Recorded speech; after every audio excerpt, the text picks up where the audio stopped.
রাজধানীর গুরুত্বপূর্ণ ঢাকা ১৩ আসনে নানা জল্পনা কল্পনার অবসান ঘটিয়ে জয়লাভ করেছেন বিএনপির মনোনীত প্রার্থী ববি হাজ্জাজ। এক রোমাঞ্চকর লড়াই শেষে তিনি ১১ দলীয় জোটেই হেভিওয়েট প্রার্থী মাওলানা মামুনুল হককে ৩,৭১২ ভোটের ব্যবধানে পরাজিত করেছেন। ১৩৮টি ভোটকেন্দ্রে এবং পোস্টাল ব্যালটের বেসরকারি ফলাফল দেখা গেছে। শীষের প্রতীক নিয়ে ববি হাজ্জাজ পেয়েছেন ৯০,৬০১ ভোট। তার নিকটতম প্রতিদ্বন্দ্বী ১১ দলীয় জোট সমর্থিত প্রার্থী মাওলানা মামুনুল হক পেয়েছেন ৮৬,৮৮৯ ভোট। ফলাফল ঘোষণার পরপরই ববি হাজ্জাজের সমর্থকদের মধ্যে ব্যাপক আনন্দ উচ্ছ্বাস ছড়িয়ে পড়ে। রাজধানীর বিভিন্ন এলাকায় তারা বিজয় মিছিল ও মিষ্টি বিতরণ করেন।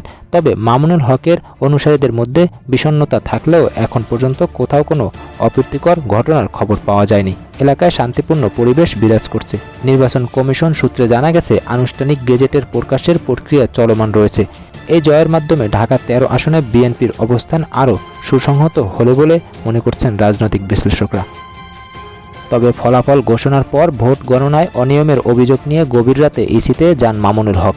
১৩ ফেব্রুয়ারি দিবাগত রাত ৩টায় আগারগাঁওয়ের নির্বাচন কমিশন ইসিতে অভিযোগ দিতে আসেন বাংলাদেশ খেলাফত মজলিসের আমির মাওলানা মামুনুল হক। এর আগে এই আসনের রিটার্নিং অফিসারের কার্যালয়ে তিনি অভিযোগ দেন রাত ২টার দিকে।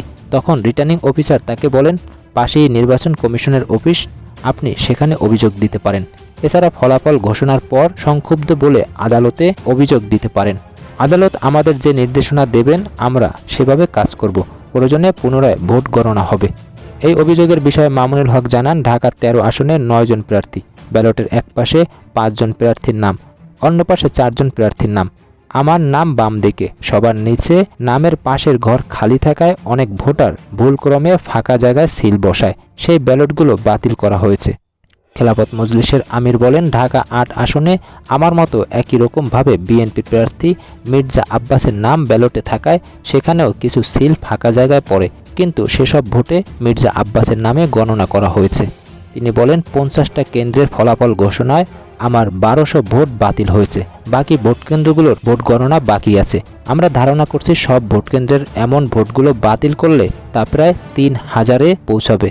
এই আসনে মোট ভোটকেন্দ্র ১৩৭টি, কিন্তু ঢাকা ১৩ আসনে আমার নিকটতম প্রতিদ্বন্দ্বী ধানের শীষ প্রতীকে নির্বাচন করা বিএনপি প্রার্থী ববি হাজ্জাজকে ২,২০০ ভোটের ব্যবধানে আমার থেকে এগিয়ে আছে বলে জানানো হয়েছে।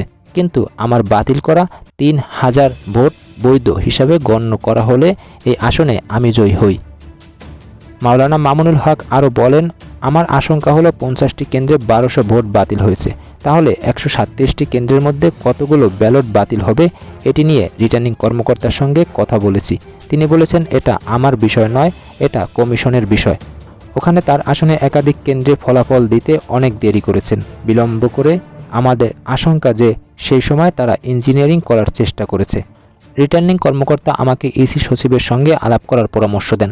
তবে ইসি সচিব বললেন, এটা আমার এখতিয়ারভুক্ত না, রিটার্নিং কর্মকর্তা বলতে পারবেন।